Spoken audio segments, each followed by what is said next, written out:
Over the last 10 years, transit-oriented mobile apps have become increasingly sophisticated, offering ever more ways for users to plot out, order up, share, and pay for a wide variety of transit options. For a concept that was entirely unheard of a decade ago, ride-sharing has become as much a part of our lives as social media and smartphones. Uber is the largest, but there are dozens of other ride-sharing companies in the marketplace now catering to their own niche. Internet and smartphone penetration is extremely high in Iran, where 70% of the 80 million population is under 35. Millions of Iranians work around blocked addresses with the help from proxy websites or virtual private network services, VPNs, but the authorities have responded by introducing more subtle filtering algorithms to hide content they don't approve of.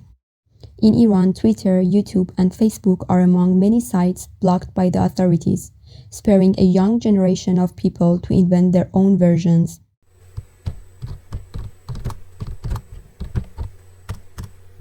In Tehran's chaotic metropolis, sharing taxis is a norm, but darbast, meaning literally door closed, is the word to shout if you want one exclusively for yourself.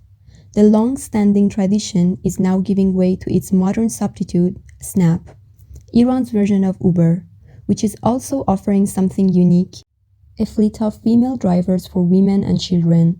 Right now, a Snap has become synonymous with giving a ride. What used to be called Darbast is now known as a Snap.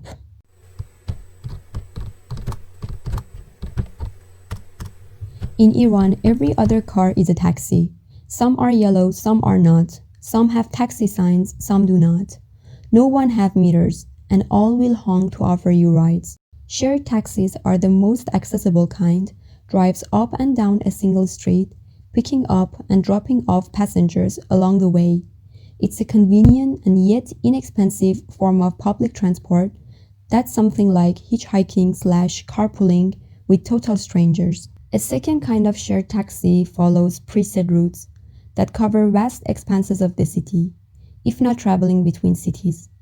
Drivers step out for a few minutes to yell out first their destination and then how many more passengers are needed to fill up the car. Granted, buses and the metro are cheaper than the shared taxi, but even people who take the traditional public transport might have to hail a shared cab at some point, because buses and the metro do have blind spots in a city that sprawls like Tehran.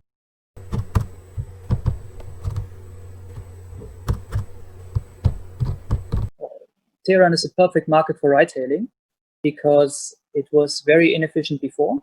So right now we have close to 40 million users, people who installed us. We're doing about 2 million rides per day. And that makes us actually the largest internet company in the Middle East. And we have about 2 million drivers registered on our platform. To reach 2 million rides per day, we barely had to spend on marketing because people just realized that was inefficient before. Let's do it differently. Right now, we are doing 5 to 10% of all transportation happening in Tehran with our bus service. But other businesses, like especially public transport, line taxis, carpooling, are actually doing more rides. So one topic that we're thinking about is how we can also enter markets like carpooling and others by making them more efficient in a similar way that we do right now.